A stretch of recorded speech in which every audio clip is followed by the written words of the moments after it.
Hey everyone, Rob from Southgate Media Group here. Before we get started with this podcast, we have a quick message. If this is your first time checking out the show, we love that you found us and we really hope you enjoy it. What we have to say is for the subscribers. If you enjoy our shows, would you please donate to help keep these going? We don't want to have to put traditional ads on these shows, but this does cost money. So we really do rely heavily on donations. To make a donation to the show, please go to our website, www.southgatemediagroup.com. Go to the page for the show, and in the upper right-hand corner is a donate button. It takes you right to PayPal, and you can donate whatever amount you want. Thanks a lot for listening, everybody. And now on with the show.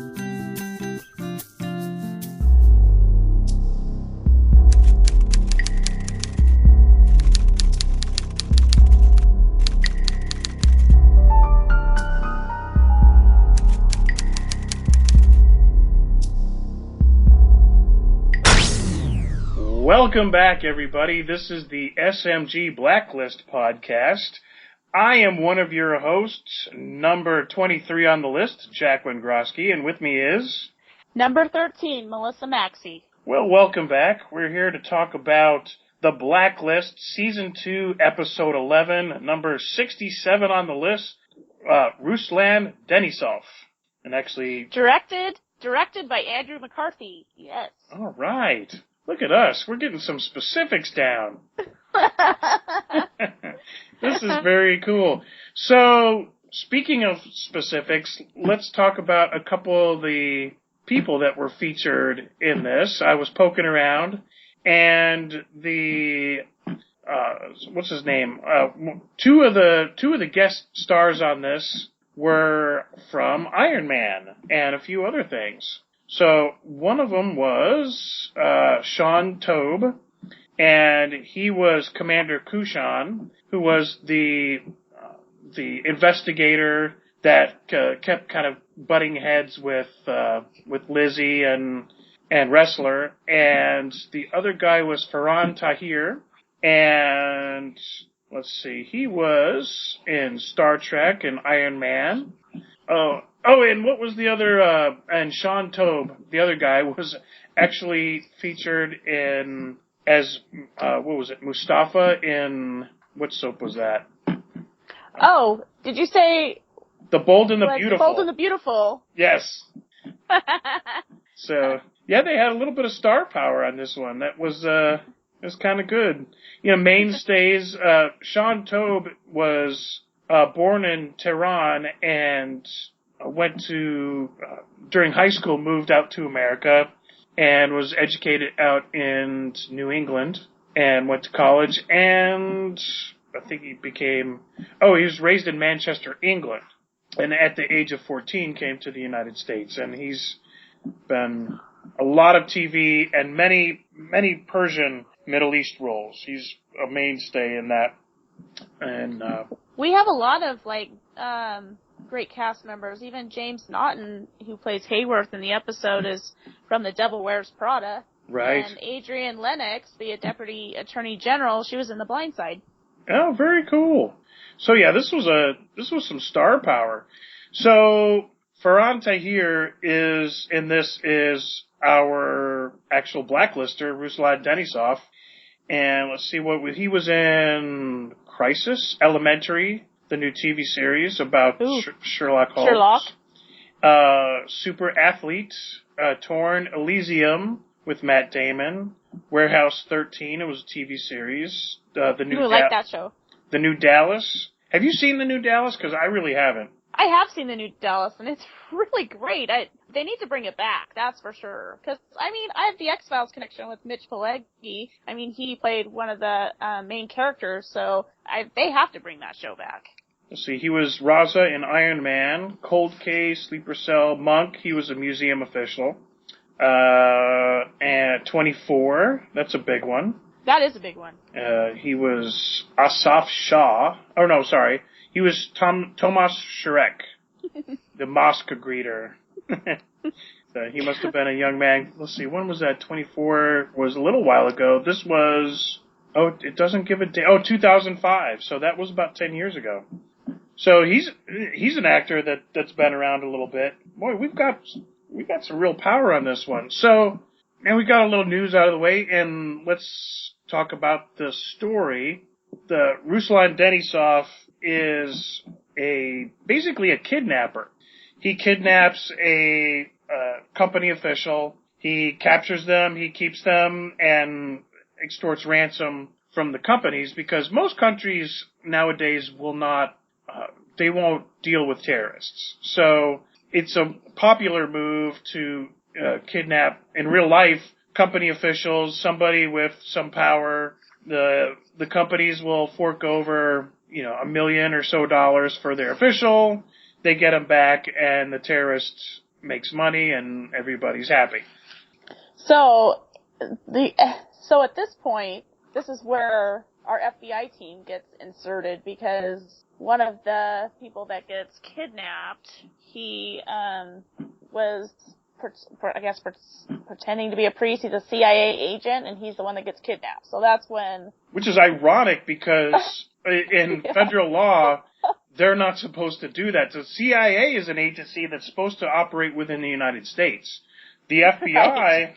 is the only agency that's authorized to protect Americans overseas. So, that's a big thing. This CIA agent isn't even supposed to be there. Right. So much we have less in the middle of a church, which is supposed to be kind of that neutral territory. Right. So we have two kidnapped people that we're dealing with in the story. And so we have the two entities, the CIA, and then we have the CEO of a company who is trying to, he doesn't want anybody to know when he's over there. Right. Well, he's trying to cover up as much as he can for the company. Right, exactly. So Lizzie and Wrestler are sent over to see what they can do. And, of course, they get blindsided by the commander of the Uzbeki force, who basically says, "You're here to assist me. I'm not here to assist you. You're going to back off. You kind of stay out of the way." And so there's bad blood. You could tell right off the top that something's not right about this guy. Yeah, and Wrestler was pretty much all over that. Like, as soon as he started spouting off, Wrestler was like in his face, and so was Liz, you can't tell us that we can't do what we need to do over here. Although I did like the way the commander dealt with it. He was firm and matter of fact, and basically said, we can, if you have a problem with that, we can just send you back home. No confrontation. I thought, a lot of times people get into these screaming matches and threats, and basically just said, "You're in my country. If you don't like it, go home." So well, the Red and Liz have a lot of tension going on since the last episode. Oh, did I call it? What was my last tweet from Thursday was, "Gee, I wonder if Lizzie's not going to talk to him for the first 15 minutes." And she did talk to him, but basically vibed him like, "I've got nothing to say to you," in the midst of talking to him, of course. Yeah. So, and he's like, "I have this case. I don't know if to work on." I don't know if Megan and Spader listen to our show, but hopefully they are not offended. I love their banter. I love love how she does that. It's definitely a lot of family infighting. And didn't they have a couple reminiscent scenes again? He's really still kind of thinking about the original incident. It seemed like they had a little flashback. Or was I seeing another review of another episode, I thought? Maybe. Yeah, they all sort of run together a little bit.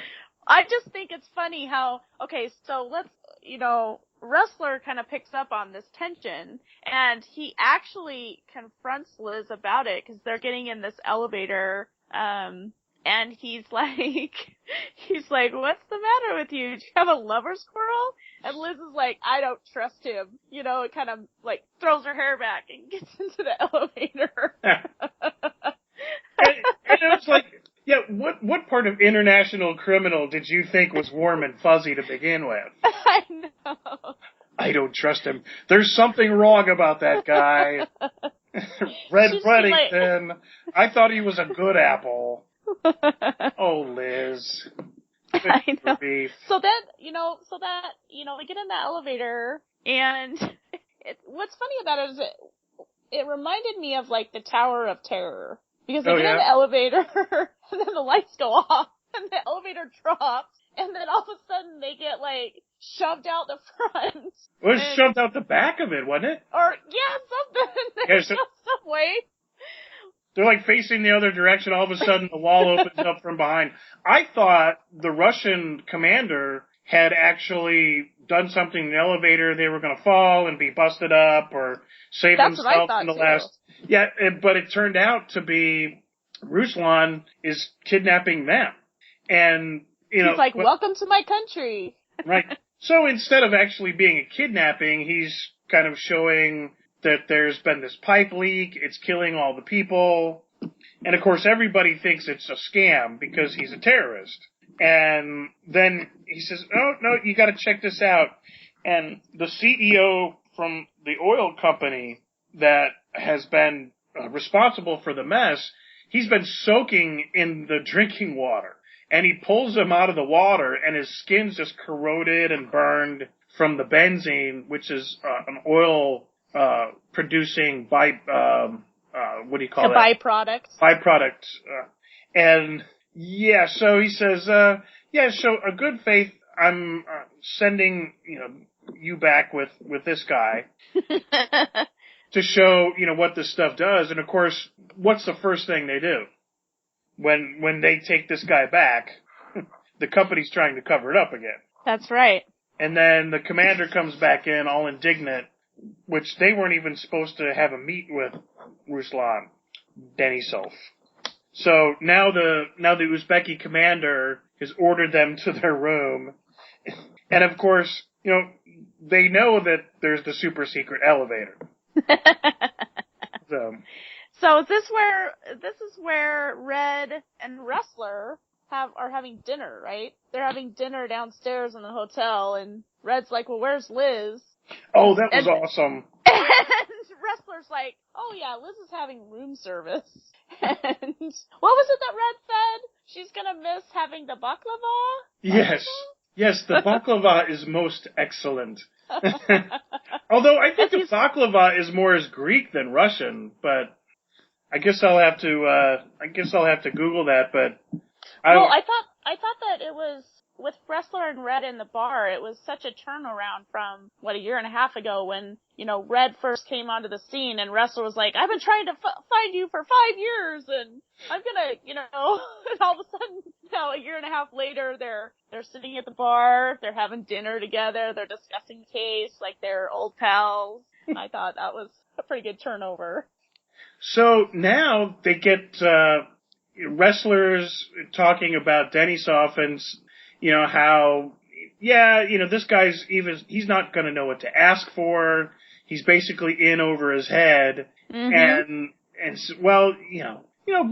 judging by your house arrest, the way things are stacking up, Red says, it looks like you'll need help making the meat. He says, no, we got it covered. Of course, we know it's the super secret ride on the elevator. So they get on the elevator. I love this part. Oh yeah. Well, let's talk this one through because it's pretty fun. Okay, go ahead. Oh, I was going to let you. Okay, so they ride down the elevator. They're going to meet with Denisov, and they're waiting for him. He comes in and he's like, I have someone that's going to do some negotiation for me. And the next thing you know, it's like... Yeah, but since I don't know what to ask for, so, Wrestler knows immediately where this came from. That Red kind of ratted him out about, what he was saying. So now, so Red is now doing the negotiations for Denisov. They're like, really? Well, I like it when Denisov leaves and Red's like, what? What? Did I already screw this up? and Liz is like, what are you doing? She's like, you can't just be working the other side. He's like, there are no sides. The first day of negotiation is the first day of school. In this world, there are no sides, only players. That's many good quotes. Another good quote from Red. So they go back, they flash back to the home base, and director, he's talking with his boss, and they're talking to the director of the CIA and say, okay, what do we have here?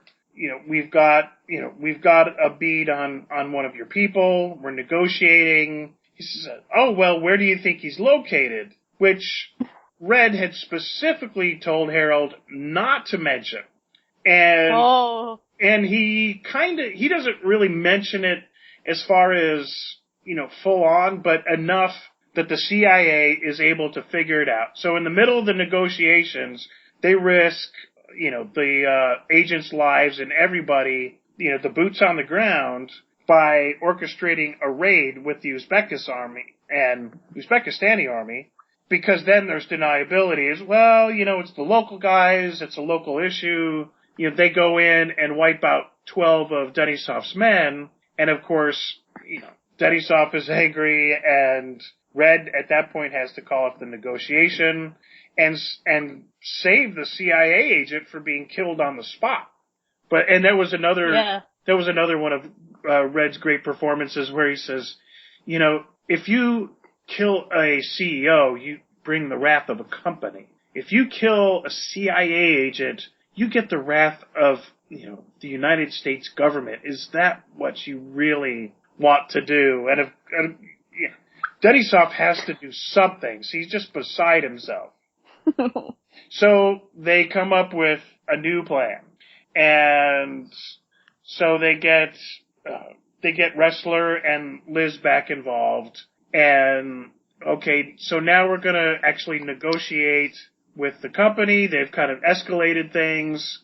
And, of course, in the meantime, Red's been talking to a French oilman. Yes, this is the part where, when he talks to the French oilman and Liz sees him having dinner with him and, where Red, he twists it. He's got another agenda and he's manipulating. It's like he's creating his own power horse by this whole incident. And, he talks about it. I guess we'll kind of set it up first. The pipeline is not only leaking, but there's apparently a previous pipeline. So really, Red is setting up a deal with a more responsible company that's going to come in and, we'll fast forward and say, it's a situation where everybody wins. He gets a big payday. Another company comes in. The old company cleans up their mess and gets out. Because the God's honest truth is, a corporation, they're going to clean it up. Yeah. But then they're going to do the same thing that they've been doing. 20 years from now, this, small Baltic state is going to be in the same, position that they were. So. But he also in that exchange set, Ruslan Denisov up to be a leader, of this country. So, going back, he captures the Uzbeki commander, gives him to Denisov. They get, and the most important part, I totally skipped. I so apologize. We go back because they find this guy he's a flagellant, and he's this crazy Russian who's been part of killing hundreds of people with this. He used to be the leader. Right. Who negotiates the original contract, and that the original pipeline is the one that really made everybody sick and killed hundreds of people. Now the new one is kind of starting all over again. So the company has plausible deniability, so Red goes and finds this guy, And, he's trying to get absolution. He's beating himself with a whip it's a medieval way of getting, what do you call that? Penance. Penance. And so the company says basically it's, our word against the word of a crazy man, except the crazy man has all the documentation from the original that pipe. happened. So now this is when all the big stuff happens. The company gets, they agree rather than being exposed to get their stuff, get out. The new company moves in. And I just find it kind of funny that Lizzie got all indignant about it, where I think it was a righteous move on Red's part. Yeah, he really was. It was almost like a Robin Hood episode. Yeah, it is, yes. Red really benefited from the deal. However, it gets another company, just like you said, another company comes in, they're more responsible, everybody makes a little money, and then going back to what you said about Denisov, is he's in a position now where the government's going to come in, they're going to put him in jail for a couple months for kicking up a fuss, but he will be a hero. He'll be the local Robin Hood. Yeah, he'll be the hero, the one that saved all the people from getting sick from the pipeline. So he emerges a big giant leader, and who is his right-hand man, his confidant, his right hand, his like the conscience in his ear? Reddington, of course. Boom. Yeah, he's got a small... Yeah, so now Reddington has, in a few more years, Reddington has a small country in his pocket. Ka-ching. Ka-ching. And what does Lizzie get for her trouble? A murder investigation for a guy she didn't even kill. Okay, let's talk about that. Oh yeah, almost forgot about that one, didn't you? We have... No, we knew we were going to save this for the very last. Two things happened. Well, first one we're going to talk about is the murder investigation. We're sneaky. So, what is the detective's name? Oh, you really would have to ask that. Let's see. That is a good question, because right now he's kind of a minor character. I think it's a red herring though, because really Elizabeth Keene is a major character. And there's only so far that they're going to go with this. Yeah, something might be exposed, but somebody like the Deputy Attorney General of the United States is going to come back and say, look, you're not going to prosecute this agent who didn't even kill the person. So the detective, the first thing that happens is he gets called to the guy that died on the vessel of the Phoenix, his wife, and she's looking for her missing husband. Right. So and the husband, that was Franklin Smith. And she has a card that Lizzie gave him on the vessel, and they flash back to that, her handing him her FBI card. So she has her card. So the first thing he does is he calls Liz. And he calls her when she's over in Uzbekistan and talks to her about, what happened with this, person that's missing and what does she know about it. And, she just kind of hems and haws and tells him good luck finding out anything. And right. Moves along her way. But she's worried about this, and she actually goes to Wrestler with it. She's like, something happened. And he's like, oh my gosh, if you're going to confess something, she's like, you better stop right now. And she totally confesses. She's like, I didn't do it. It was Tom. He was protecting me. And he's like, protecting you? What do you mean? Yeah, that's going to be really hard to explain, that a guy that you were kidnapping under the radar on an unsanctioned operation. See, that's the only thing that might get Liz, is it's not the harbor master, but it's the fact that that this wasn't sanctioned. She wasn't there. This wasn't under permission. Well, and then she's like, don't tell Red. And I'm like, he's totally gonna tell Red. Somebody's gonna tell him. Yeah, Wrestler's gonna tell him about Tom killing the harbor master, and Aram is gonna tell Red that eventually that she has the fulcrum. Yeah, because that's the second part, is at the beginning, Liz goes to Aram, like, we knew that she was going to, and it's like, figure out what this is. And, so he comes back and he's like, it's data technology from the, you say 80s. It's a recording device. He's like, he doesn't know how it works or what it does. Well, she's like, it's obviously like some transistorized early version of a USB. So I'm really surprised. I guess it's so old school that sorry, that's his real name. Aram Arison is the actor. Sorry. Aram he's supposed to be, really on top of the computer stuff, but the technology is so old that it would really predate, guys of his age. It's like me being at school and talking about, Journey songs, and everybody goes, what? 8-track. That's right. What's an 8-track? What's an 8-track? I actually had an 8-track player. It came with, they were already kind of on the way out, but it was part of a stereo system I bought at JCPenney. My parents had that same exact system. Yeah, it had a record player, a cassette player, a radio, and an 8-track. It was like 8-track. Yeah, it was the best of all worlds. And then you could go and get 8-track tapes at a garage sale. Yep. And you could wow, this is kind of it was kind of cool. And then of course, then it skips tracks, and if you want to get back to the track that you wanted, it was kind of a pain. So you could kind of.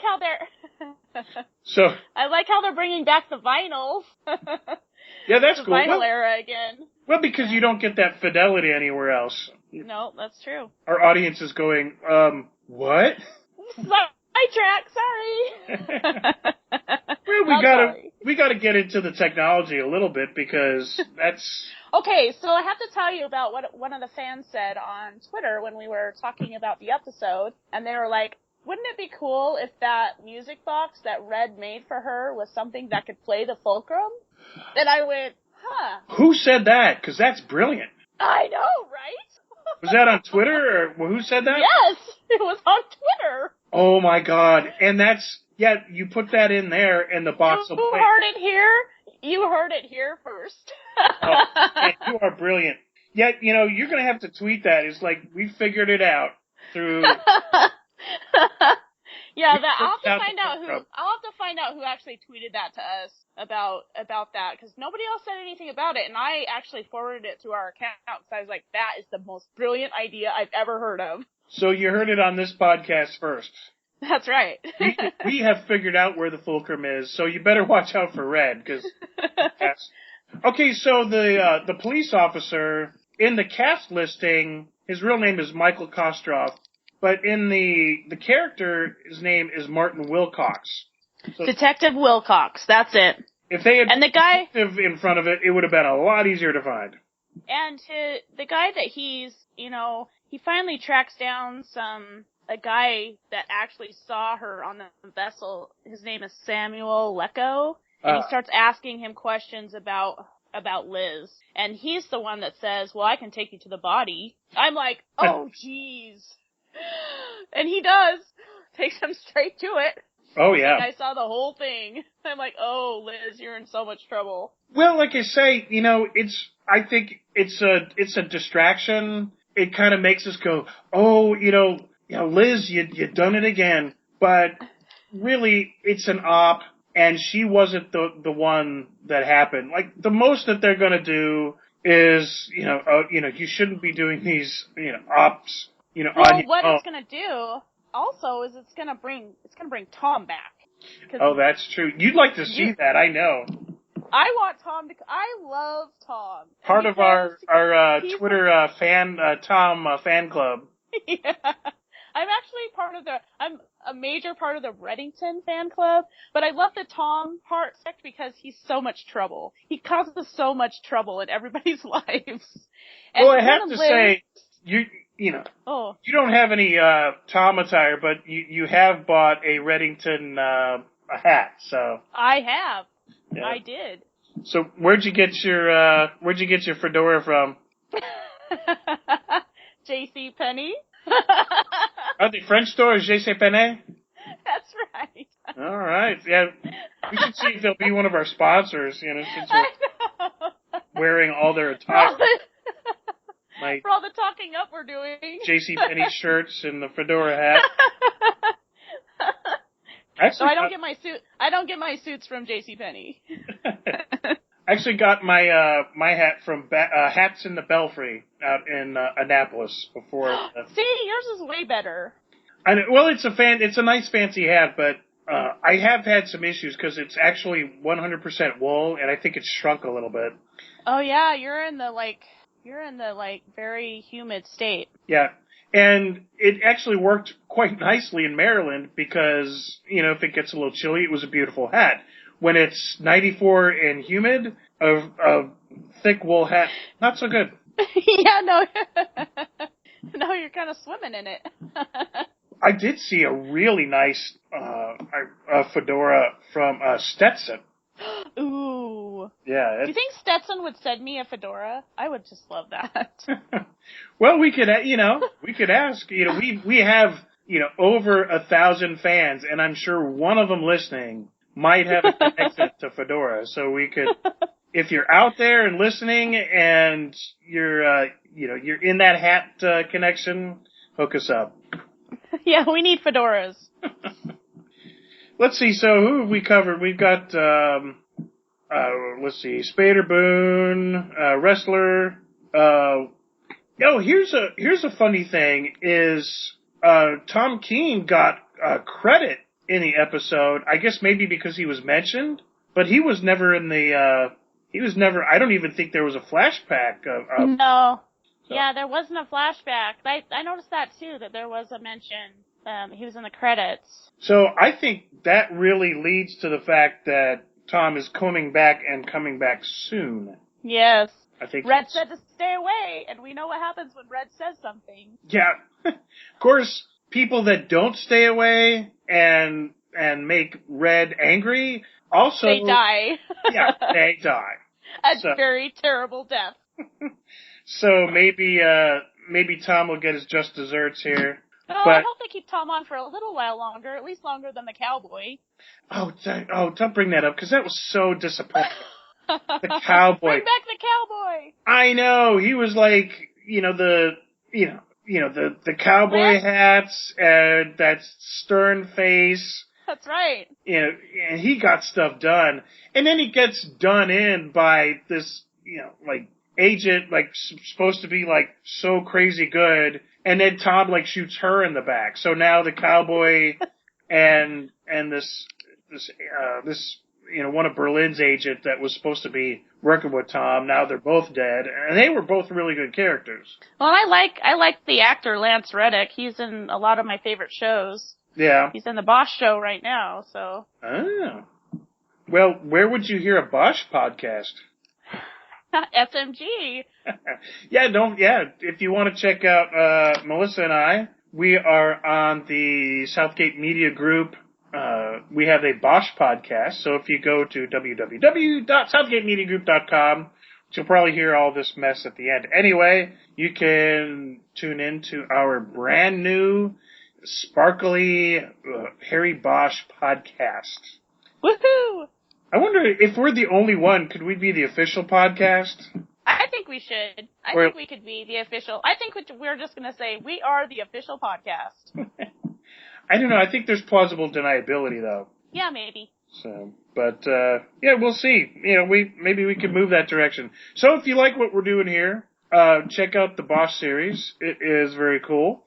Let's see. I guess we should. Is there anything else? No, I think we covered everything. What's next week's episode? I think it's called The King and Family, and I think Wrestler gets into some trouble again. Yes. Let's see. What is next week? Oh, Wrestler gets kidnapped. Yes, and it's not going to be pretty. Yeah. He's gonna want some more medication after that, I'm sure of it. Oh, mostly. And it's funny, I saw something from Twitter, it says, surprise, surprise, Wrestler being dragged through a forest again. I know. After being caged in a forest. Yeah. And, in a car accident in a forest. Yeah, with the Yeah, with the a little animal tag stapled to his ear. Yeah. And they didn't make much of that, but if you've ever had your ear pierced up in the cartilage, which It hurts. It hurts. I did that back in college, and man, I couldn't answer the phone for, like, when we had real phones instead of cell phones. Rotary dial. Oh my God! When I put the phone up to my ear, it was like, ow, ow, ow, ow, ow. It was bad. So, I have an appreciation of that, and that would have been much worse. So I think they could have made a little more dramaticism out of that, but they just put a Band-Aid on it. Wrestler's cool. Of course, he's high on opiates, so maybe he did. He's gonna be high on some more opiates after this next week. So next week, Red is chasing the Fulcrum. Is that Russia? Is that part of? No. No, this is yeah.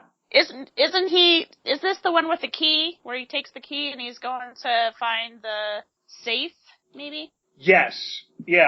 I think the safe that Alan Alda's character Fitch had told him about.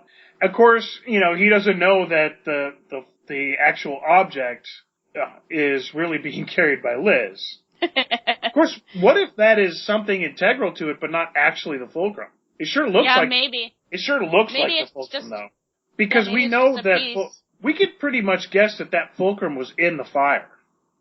Well, yeah, because it was in the bunny. Yeah, I think the next one, it says coming up, people will die. I think that might be the. Is that the name? Cult. The cult. Yeah. So this for next week, this cult is like a doomsday cult. And pretty much like they did an episode.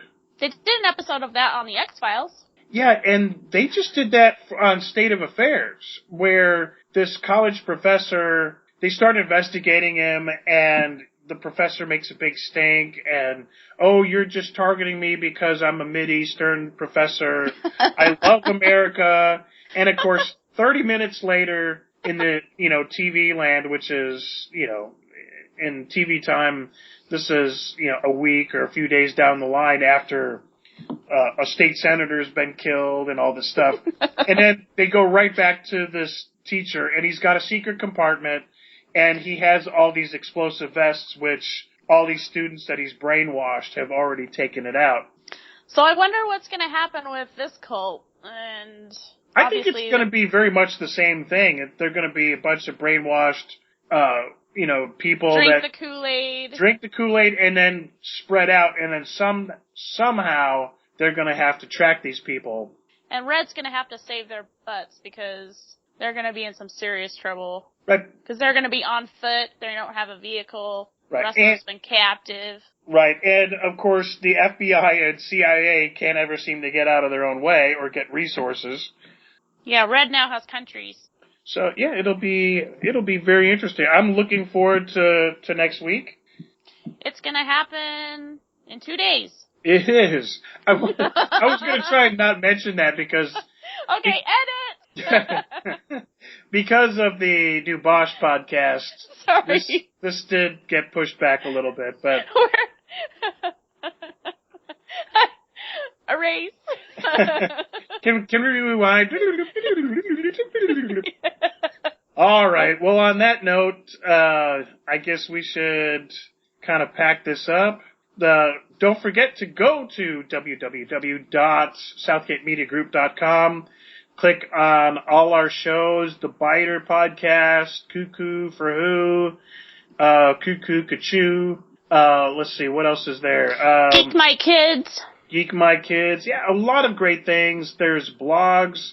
There's premium content if you are so kind to drop a dime as a donation. And really great things. I think hopefully we'll be putting some stuff of our own on there, some little extras. And let's see, what else? Oh, the Blacklist Pod is our handle on Twitter. And what's our Instagram? The Blacklist Pod. The Blacklist Pod, so don't forget the "the." I'm at Jay Wendrowski on Twitter, and you are? At MS Maxi. Well, once again, this was the Blacklist, and until next time. See you then.